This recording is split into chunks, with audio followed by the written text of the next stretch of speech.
I'll do the reading practice. The master key to happy relationships with others.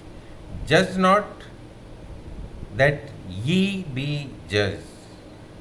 Ye be not judged.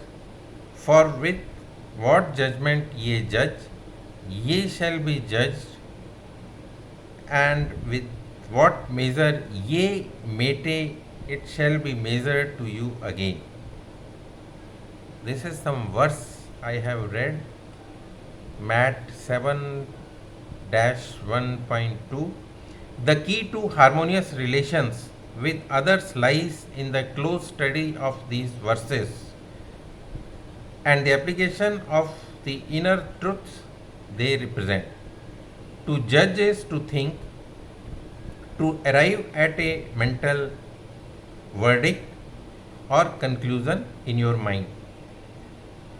The thought you have about the other person in your thought, because you are thinking it, your thoughts are creative, therefore you actually create in your own experience that you think and feel about the other person.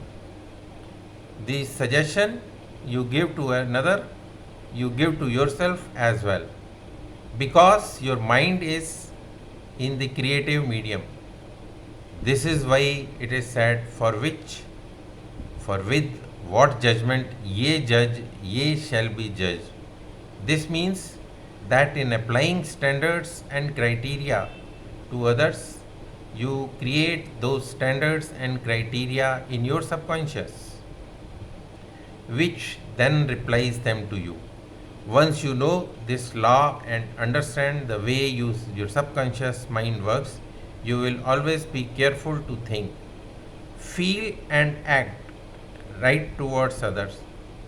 For in doing so, you are creating a situation of right action, feeling, and thought toward yourself. And with what measure ye mate,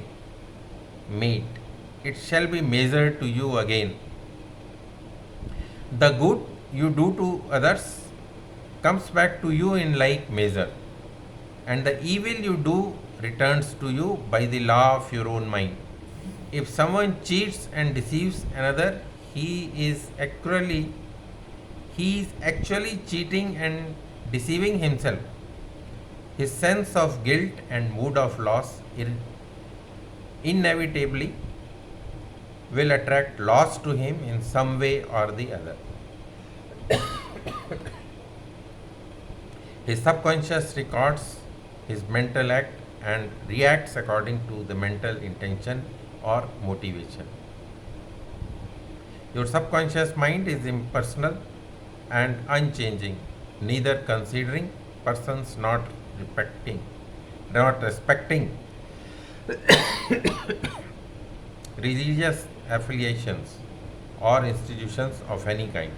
It is neither compassionate nor vindictive. The way you think, feel, and act toward others returns at last upon yourself.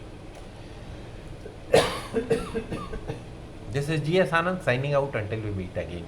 Little problem with the throat.